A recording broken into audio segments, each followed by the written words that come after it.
as well as arguments, traffic violations.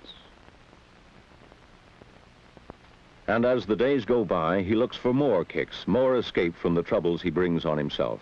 Each time he feels the need for kicks or he's troubled, he returns to marijuana. He knows that marijuana isn't physically addicting. He doesn't know he's become psychologically dependent on it. But he's not worried. He knows he can handle it. In time, the continued use of marijuana causes psychic and physiological changes in his body. While under the influence of marijuana, his blood pressure increases. He feels unusual hunger and his central nervous system changes. His perception of depth and dimensions is radically changed. A low curb appears as a precipice. With a distortion of sight and sound, time is suspended. Fast action appears slow. The whole world is distorted. When the big blow comes, angry, resentful, humiliated, sinking into the pit of despair, and he needs help to pull himself out. But where should he look for it? Whom should he ask? The coach won't give him a break.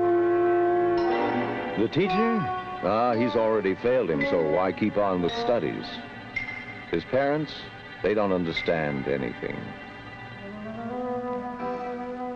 Religion? What a laugh that would give the gang. Those resources and others are available to him, but he thinks only a pal can help. Help split this square world. Help him forget everything and everybody. He's been dragging the weed now long enough to want to try a bigger kick.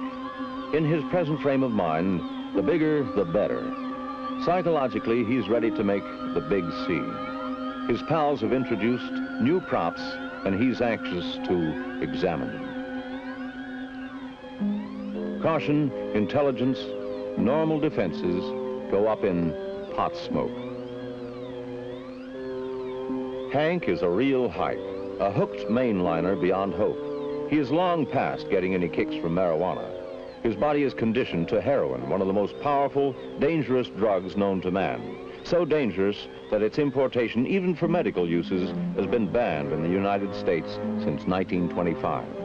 Every day, the cost of his habit rises. $80, $90, $100 a day and more. Every day, he must have increasing amounts of the drug. To get it, he will lie, steal, murder, even trap the innocent.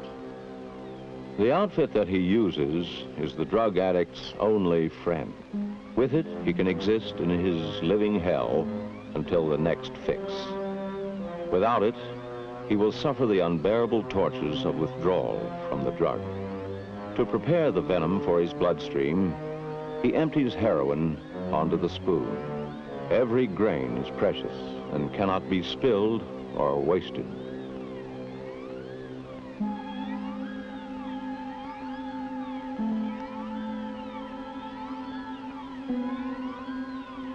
A few drops of water are added to make a solution.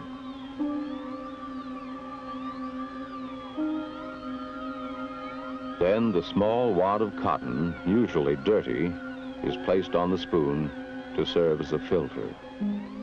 The solution is then drawn through the cotton filter and into the needle. This cotton is saved and used again and again, for if the addict is ever caught without the drug, he can cook the cottons and squeeze out a small amount. This is it then, the big time, the main line, the high point of every drug addict's existence. Of every 1,000 hikes who ride the toboggan to hell, only a few ever get on.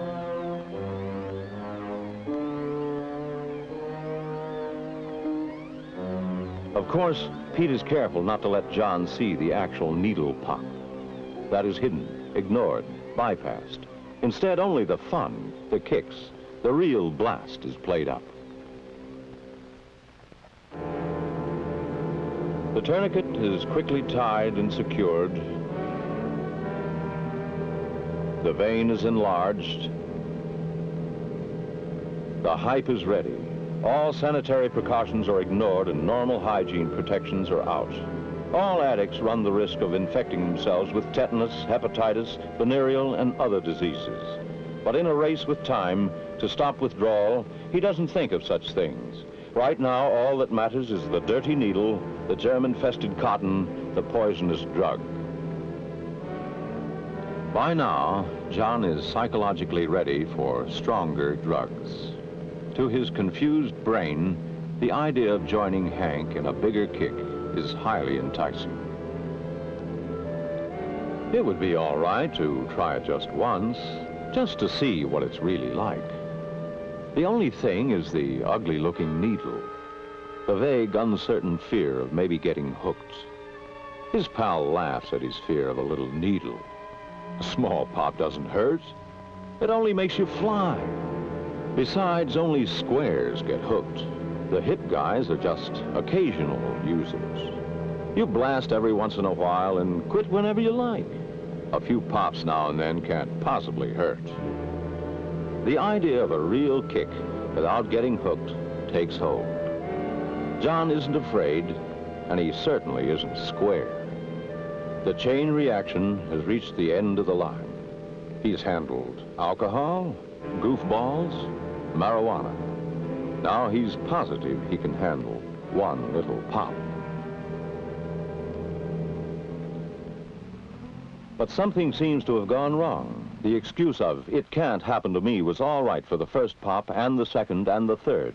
But the more heroin he shoots, the more tolerance his body builds, and the more he needs. He needs a shot now, and he needs it badly.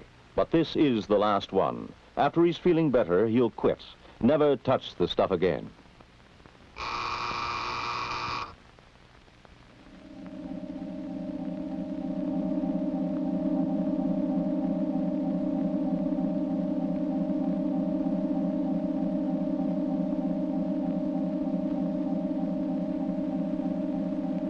Hank immediately recognizes the withdrawal symptoms in John. Nervousness, nausea, watering eyes, running nose.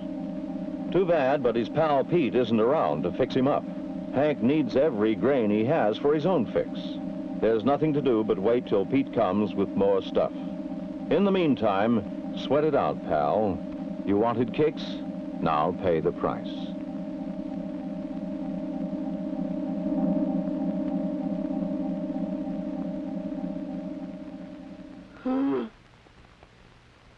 At first, it all seemed like such harmless fun. It was hip to go along with the gang. But where's the gang now? Why aren't they with him when he needs them most? Too late, he realizes that by joining to belong, he's more alone than ever. This is the one trip he must take all alone. Only he himself can experience the unbearable agony of withdrawal.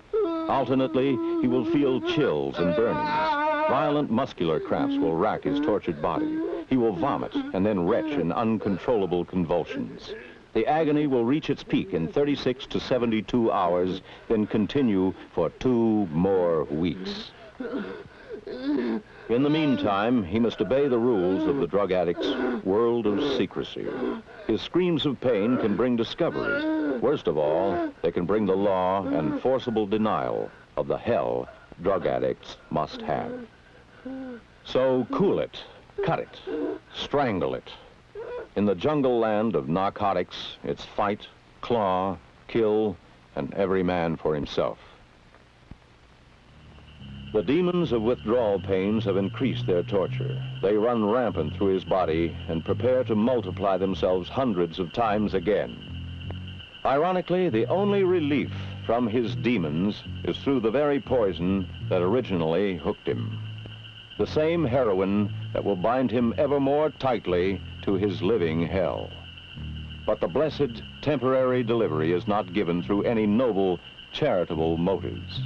It's just the final step in Pete's carefully laid plan. He's made another junkie and another source of money. Now, with the hook in deep, he twists it to make sure the victim will never get away. Now that John has experienced the horrors of withdrawal, he will make sure he gets his junk every day. His pal Pete will be glad to supply him, but only for money, plenty of money. For in the vicious racket that preys on human misery, there is no trust, no credit, no mercy. It's cash on the line or the unbearable agony of withdrawal. How to get the money presents tremendous problems. To secure this money, John must now do things he would never dream of doing before he was hooked. First, he sold his wristwatch, then his hi-fi. Today, it's his mother's best silverware. Although always pressed for more and more money to support his habit, John must preserve outward appearances.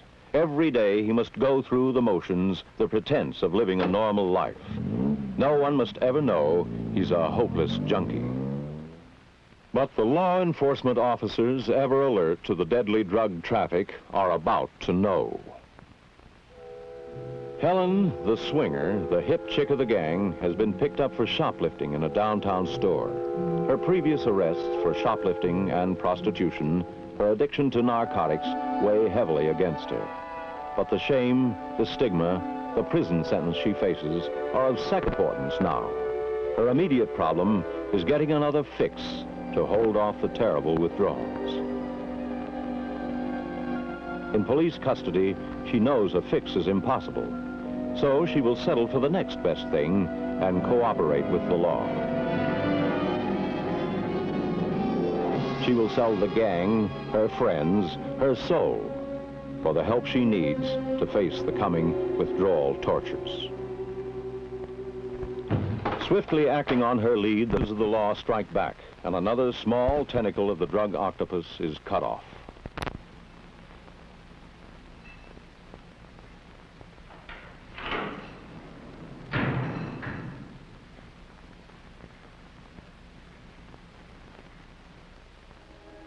But the infected victims still go on. With a police record to haunt him as long as he lives, John uses the leniency of the law sometimes allowed first offenders.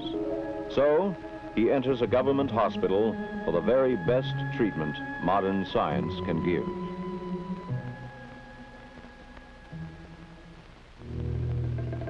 Months later, the agony of withdrawals, the care, the treatments are behind him. Now that he's kicked the habit, he can try to pick up the pieces of his broken life. I wonder if Pete and Hank are out of prison yet. It won't do any harm to stop by and just say hello.